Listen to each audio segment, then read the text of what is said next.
Hello everyone. स्वागत है आपके अपने यूट्यूब चैनल एडुमैन फैक्ट शीट पर।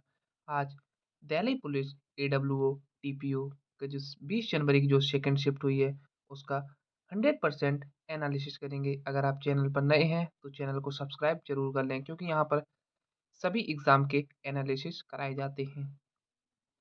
प्लीज़ चैनल को सब्सक्राइब और वीडियो को लाइक ज़रूर कर दें। आपके क्वेश्चन हैं, सत्रिया किस भारतीय राज्य का शास्त्रीय नृत्य यानी कि क्लासिकल डांस है। आपके चार ऑप्शंस दिए गए थे। ए मणिपुर, बी असम, सी ओडिशा और डी केरल। इसमें आपका करेक्ट आंसर था ऑप्शन नंबर बी यानी कि असम। इसका एकदम करेक्ट आंसर था। सत्रिया भारतीय शास्त्रीय नृत्य असम एकदम करेक्ट आंसर था। अगला क्वेश्चन आपका पूछा गया था, भारतीय न्याय संहिता यानी कि वीएनएस 2023 के तहत छोटे अपराधों और कुछ विशिष्ट मामलों में सुधार के लिए कौन सी नई सजा शुरू की गई। आपके चार ऑप्शंस दिए गए थे। ए एकांत कारावास, बी सामुदायिक सेवा, सी कठोर कारावास और डी केवल आर्थिक दंड। इसमें आपका करेक्ट आंसर था ऑप्शन नंबर बी यानी कि सामूहिक सामुदायिक सेवा। इसका एकदम करेक्ट आंसर था। कम्युनिटी सर्विस एकदम करेक्ट ऑप्शन था। अगला क्वेश्चन आपका पूछा गया था, एक उत्तल दर्पण यानी कि कॉन्वेक्स मिरर के सामने एक वस्तु को फोकस दूरी f के दोगुने यानी कि 2f दूरी पर रखा जाता है तो प्रतिबिंब की स्थिति और प्रकृति क्या होगी। आपके चार ऑप्शंस दिए गए थे। ये रहे आपके चार ऑप्शंस दिए गए थे।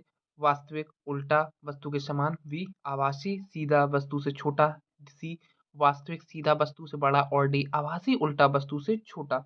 इसमें आपका करेक्ट आंसर था ऑप्शन नंबर बी यानी कि आभासी सीधा वस्तु से छोटा। इसका एकदम करेक्ट आंसर था। आपका अगला क्वेश्चन पूछा गया था, एमएस वर्ड या किसी टेक्स्ट एडिटर के में एक पूरे पैराग्राफ को सेलेक्ट चुनने के लिए आप क्या करेंगे। आपके चार ऑप्शंस दिए गए थे। ए किसी शब्द पर डबल क्लिक करेंगे, बी पैराग्राफ के अंदर ट्रिपल क्लिक क्लिक करेंगे, सी पैराग्राफ में की शुरुआत में क्लिक करके ड्रैग करेंगे और डी कंट्रोल प्लस ई दबाएंगे। इसमें आपका करेक्ट आंसर था ऑप्शन नंबर बी यानी कि पैराग्राफ के अंदर ट्रिपल क्लिक करेंगे। ये इसका एकदम करेक्ट आंसर था। Triple click inside the paragraph एकदम करेक्ट आंसर था। अगला क्वेश्चन आपका पूछा गया था, एक जनसंख्या में विभिन्न आयु समूह और लिंग के वितरण को दर्शाने वाले ग्राफिक चित्रण को किस रूप से जाना जाता है। आपके चार ऑप्शंस दिए गए थे। ए बार ग्राफ, बी जनसंख्या पिरामिड, सी पाई चार्ट और डी हिस्टोग्राम। जिसमें आपका करेक्ट आंसर था ऑप्शन नंबर बी यानी कि जनसंख्या पिरामिड। इसका एकदम करेक्ट आंसर था। पॉल्यूशन पिरामिड इसका एकदम करेक्ट ऑप्शन था। अगला क्वेश्चन आपका पूछा गया था, गति का तृतीय समीकरण कौन सा होता है। आपके चार ऑप्शंस दिए गए थे। ए वी बराबर यू प्लस ए टी, ये गति का प्रथम समीकरण है। एस बराबर U T plus half A T square, ये गति का द्वितीय समीकरण है, ये पहला है। वी स्क्वायर बराबर you square plus two A F, ये टू ए एस, ये गति का तृतीय समीकरण यानी कि ऑप्शन नंबर सी इसका एकदम करेक्ट आंसर था। अगला क्वेश्चन आपका पूछा गया था, सोडियम लॉरेल सल्फेट किस प्रकार के अपमार्जक या पृष्ठ सक्रियक का उदाहरण है। आपके चार ऑप्शंस दिए गए थे। ए धानाइनी, बी रोडाइनी, सी अनियनी और डी उभयधर्मी उभयधर्मी। जिसमें आपका करेक्ट आंसर था ऑप्शन नंबर बी रोडाइनी। इसका एकदम करेक्ट आंसर था। अगला क्वेश्चन आपका पूछा गया था, एक सीधे धारावाही चालक के कारण उत्पन्न चुंबकीय क्षेत्र की प्रबलता किस पर निर्भर करती है। आपके चार ऑप्शंस थे। ए चालक में प्रवाहित धारा का परिमाण परिमाण, बी तार से उस बिंदु की दूरी, सी ए और बी दोनों और डी तार की लंबाई। इसमें करेक्ट आंसर था ऑप्शन नंबर सी यानी कि ए और बी दोनों इसका करेक्ट ऑप्शन था।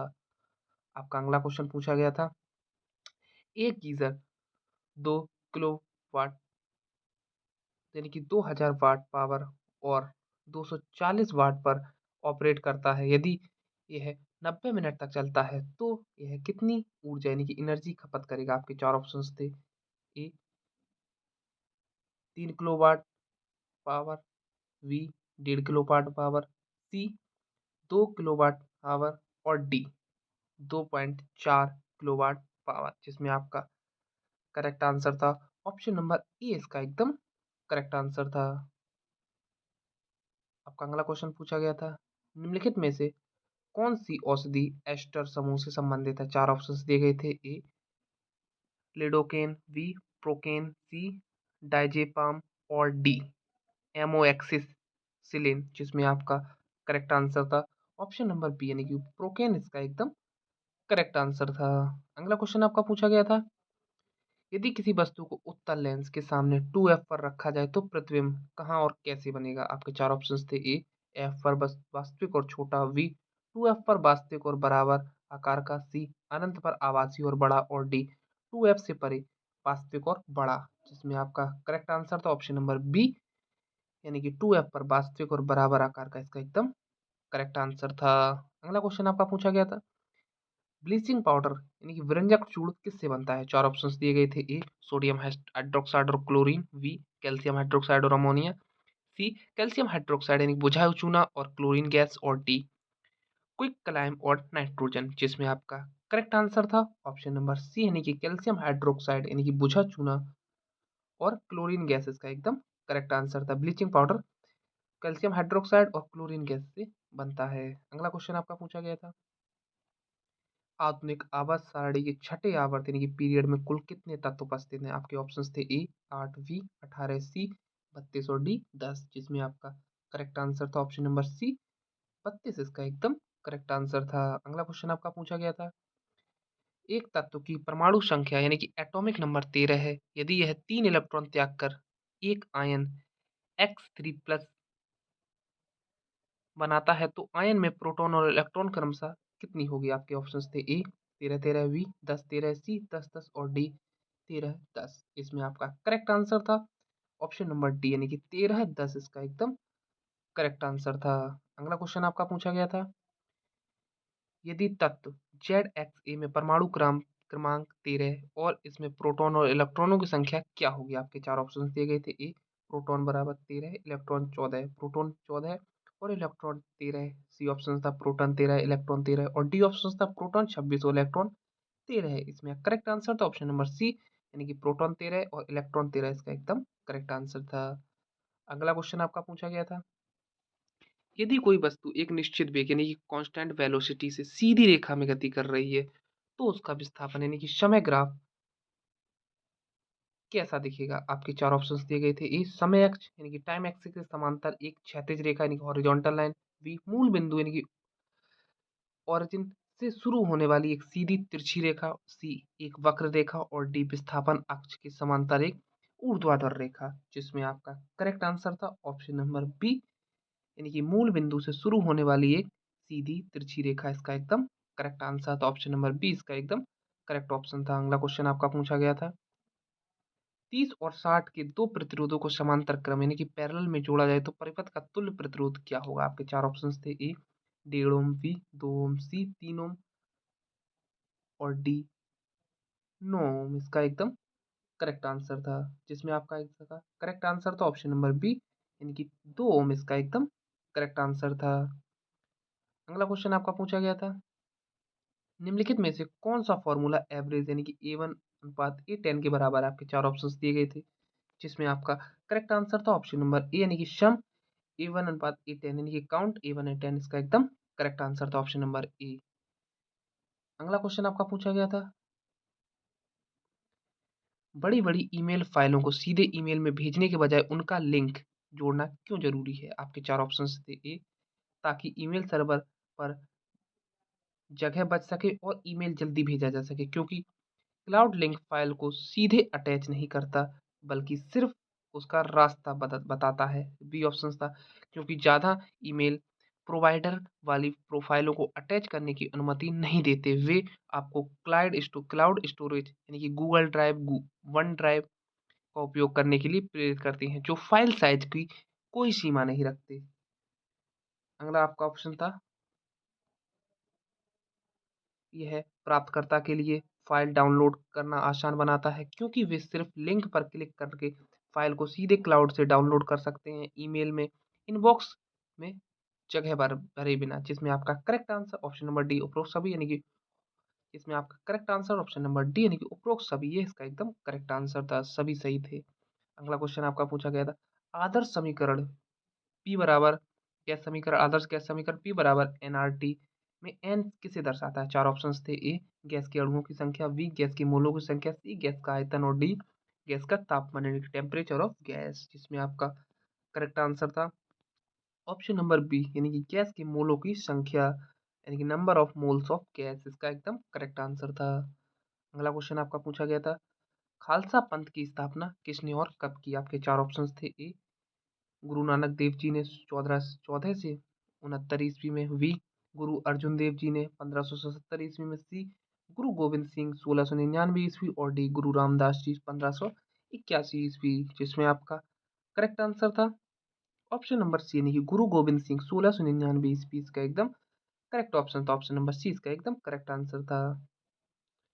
आपका अगला क्वेश्चन दिया गया था, 32 का स्क्वायर का सरलतम रूप यानी कि 32 का स्क्वायर ये इसका सरलतम रूप क्या है? चार ऑप्शंस दिए गए थे। ए 2√2, बी 4√2, सी 8√2 और डी 16√2। इसमें आपका करेक्ट आंसर था ऑप्शन नंबर बी यानी कि 4√2 इसका एकदम करेक्ट आंसर था। यह इसका सरलतम रूप होगा 4√2 इसका एकदम करेक्ट आंसर था।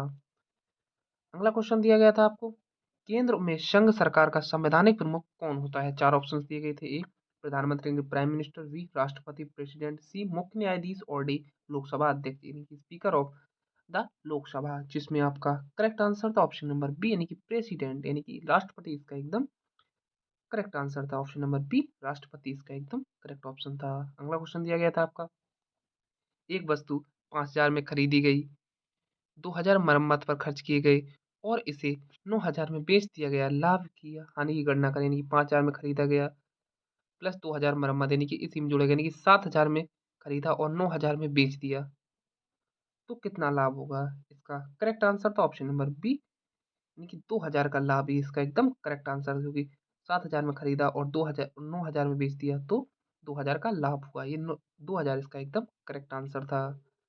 अगला क्वेश्चन आपका दिया गया था, जुलाई 2025 तक निम्नलिखित में से क्या पर्यावरण के अनुकूल है? चार ऑप्शंस दिए गए थे। ए क्यूएल अस्पष्ट। बी हरित क्रेडिट। सी स्वच्छ भारत मिशन। और डी हर घर जल, जिसमें आपका करेक्ट आंसर था ऑप्शन नंबर बी यानी कि हरित क्रेडिट इसका एकदम करेक्ट आंसर था। ऑप्शन नंबर बी इसका करेक्ट ऑप्शन था। अगला क्वेश्चन आपका पूछा गया था, निम्नलिखित में से कौन सा कथन एफडीआई और एफपीआई की बाजार पर पकड़ को सही दर्शाता है? चार ऑप्शंस थे। ए एफपीआई बाजार को नियंत्रित करता है क्योंकि यह ज्यादा तेजी से पैसा लाता है, यह गलत। बी ऑप्शन था, एफडीआई बाजार को ज्यादा नियंत्रित करती है क्योंकि यह दीर्घकालिक स्थिरता प्रबंधन और तकनीकी के जरिए वास्तविक अर्थव्यवस्था को मजबूत करती है। सी ऑप्शन था, एफडीआई और एफपीआई दोनों का बाजार नियंत्रण बराबर, ये इसका एकदम सही आंसर था। ऑप्शन नंबर सी इसका एकदम करेक्ट आंसर था, यानी कि यही सही दर्शाता है एफडीआई और एफपीआई दोनों बाजार पर नियंत्रण बराबर होता है। अगला क्वेश्चन आपका दिया गया था, WADA यानी कि वर्ल्ड एंटी डोपिंग एजेंसी, बाड़ा वर्ल्ड डोपिंग रोधी एजेंसी निम्नलिखित में से किससे संबंधित है? चार ऑप्शंस दिए गए थे। A world agriculture development association यानी कि विश्व कृषि महा विकास संघ। बी ऑप्शन था, खेलों में नशीली दवाओं डोपिंग की रोकथाम। सी वन्य जीव संरक्षण एजेंसी। और डी जल संसाधन प्रबंधन, जिसमें आपका करेक्ट आंसर था ऑप्शन नंबर बी यानी कि खेलों में नशीली दवाओं यानी कि डोपिंग की रोकथाम, ये इसका एकदम करेक्ट आंसर था। ऑप्शन नंबर बी इसका एकदम करेक्ट आंसर था। अगला क्वेश्चन आपका पूछा गया था, 1956 की औद्योगिक नीति किस पंचवर्षीय योजना के आधार के रूप में बनी है? आपके चार ऑप्शंस थे। ए पहली पंचवर्षीय योजना की फर्स्ट 5 ईयर प्लान। बी दूसरी पंचवर्षीय योजना। सी तीसरी पंचवर्षीय योजना। और डी चौथी पंचवर्षीय योजना। इसमें आपका करेक्ट आंसर था ऑप्शन नंबर बी यानी कि दूसरी पंचवर्षीय योजना यानी कि सेकंड 5 ईयर प्लान इसका एकदम करेक्ट आंसर था। 1956 की औद्योगिक नीति सेकंड 5 ईयर प्लान यानी कि दूसरी पंचवर्षीय योजना बनी। ऑप्शन नंबर बी इसका एकदम करेक्ट ऑप्शन था। अगला क्वेश्चन आपका पूछा गया था, भारतीय ओलंपिक संघ यानी कि आईओए का मुख्य रूप से किस खेल आयोजन से संबंधित? चार ऑप्शंस थे। A cricket. B football. C Olympic खेल। और डी हॉकी, जिसमें आपका करेक्ट आंसर था ऑप्शन नंबर सी यानी कि ओलंपिक गेम्स इसका एकदम करेक्ट आंसर था। Option number C Olympic game इसका एकदम करेक्ट आंसर था। अगला क्वेश्चन आपका पूछा गया था, 12,000 की एक राशि यानी कि चक्रवृद्धि ब्याज पर 5 वर्षों में 24,000 हो जाती है, यदि राशि 20 वर्षों में कितना हो जाएगी? चार ऑप्शंस दिए गए थे आपको। ए 96,000 रुपये। बी 1,20,000 रुपये। सी 1,24,000 रुपये। और डी 1,92,000 रुपये, जिसमें आपका correct answer option number D यानी कि 1,92,000 रुपये इसका एकदम करेक्ट आंसर था। अगला क्वेश्चन आपका पूछा गया था, यदि दो प्रतिरोध तो प्रतिरोधक R1 बराबर 30 और R2 बराबर 60 को समांतर क्रम में जोड़ा जाता है तो परिपथ यानी कि सर्किट का कुल तुल्य प्रतिरोध क्या होगा? यानी कि टोटल इक्विवेलेंट रेजिस्टेंस क्या होगा? 4 ऑप्शंस दिए गए थे। ए 10 ओम, बी 2 ओम, सी 3 ओम और डी 9 ओम, जिसमें आपका करेक्ट आंसर था ऑप्शन नंबर बी यानी कि 2 ओम इसका एकदम करेक्ट ऑप्शन था। अगला क्वेश्चन आपका पूछा गया था, उत्तर पूर्व भारत में गृह मंत्रालय की भूमिका के संबंध में निम्नलिखित कथनों को पढ़ें और गलत कथन की पहचान करें। 4 ऑप्शंस दिए गए थे। ए गृह मंत्रालय ने उत्तर पूर्वी राज्यों के कुछ आंतरिक मामलों में अपना हस्तक्षेप वापस लेने या कम करने का निर्णय लिया है। सी ऑप्शन बी ऑप्शन था, उत्तर पूर्व क्षेत्रों में असम, मेघालय, त्रिपुरा, मिजोरम, मणिपुर, नागालैंड, अरुणाचल प्रदेश और सिक्किम जैसे राज्य आते हैं। सी ऑप्शन था, 2002 में गृह मंत्रालय ने अपना प्रत्यक्ष हस्तक्षेप बढ़ा दिया और इन राज्यों का प्रशासन पर बड़ा नियंत्रण कर लिया। यानी कि ऑप्शन नंबर सी इसका एकदम करेक्ट आंसर, यही गलत कथन है। ऑप्शन नंबर सी इसका एकदम करेक्ट आंसर था। अगला क्वेश्चन दिया गया था आपका, यदि किसी वृत्त का व्यास 20% बढ़ा दिया जाए तो उसका क्षेत्रफल कितना बढ़ेगा? 4 ऑप्शंस दिए थे। ए 20%, बी 40%, सी 44% और डी 48%, जिसमें आपका करेक्ट आंसर था ऑप्शन नंबर सी यानी कि 44% इसका एकदम करेक्ट आंसर था। अगला क्वेश्चन आपका दिया गया था, एक समकोण त्रिभुज में कोण ए बराबर 90 डिग्री यदि ए बी बराबर √5 है और ए सी बराबर √5 हो तो बी सी का मान ज्ञात कीजिए। 4 ऑप्शंस दिए गए समकोण त्रिभुज। 4 ऑप्शंस थे। ए √5, बी √7, सी √10 और डी √25, जिसमें आपका करेक्ट आंसर था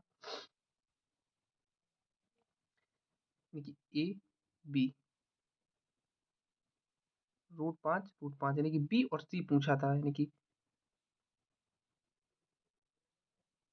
अगला क्वेश्चन आपका ऑप्शन नंबर डी का एकदम अगला क्वेश्चन दिया गया था, यदि किसी त्रिभुज ए बी सी की तीनों माध्यिकाओं में से एक नया त्रिभुज बनाया जाए तो मूल त्रिभुज ए बी सी की भुजाओं नए त्रिभुज की भुजाओं की तुलना कैसी होगी? जिसमें आपका 4 ऑप्शंस दिए थे। ए बराबर होगी, बी आधी होगी, सी 4/3 गुना होगी और डी 2/3 गुना होगी, जिसमें करेक्ट आंसर था ऑप्शन नंबर सी यानी कि 4/3 गुना होगी। ये इसका एकदम करेक्ट आंसर था। अगला क्वेश्चन पूछा गया था, एक परिवार में 8 सदस्य यानी कि A B C D E F G H परिवार में 3 जोड़े हैं ये तथा 3 पीढ़ियां हैं। वी कुंवारा है, डी की शादी ई से हुई है, डी और ई में से एक बी का चाचा है, डी का केवल एक पुत्र एफ है। आपके 4 ऑप्शन यानी कि एफ का बी से क्या संबंध है? 4 ऑप्शन थे। ए भतीजा, बी मामा, सी चचेरा भाई और डी सगा भाई, जिसमें correct answer option number C चचेरा भाई इसका एकदम करेक्ट ऑप्शन था। यानी कि आपके जितने क्वेश्चन हुए हैं सारे क्वेश्चन एकदम 100% एनालिसिस किया है। ये लगभग सारे क्वेश्चन कंप्लीट हो गए हैं जो आज की इस शिफ्ट में पूछे गए थे। अगर आपको वीडियो अच्छी लगे तो वीडियो को लाइक और चैनल को सब्सक्राइब जरूर कर दें, क्योंकि आपको सभी क्वेश्चन के एकदम 100% एनालिसिस किया है। अगर आपको वीडियो अच्छी लगे तो वीडियो को लाइक और चैनल को सब्सक्राइब जरूर करें। Thank you.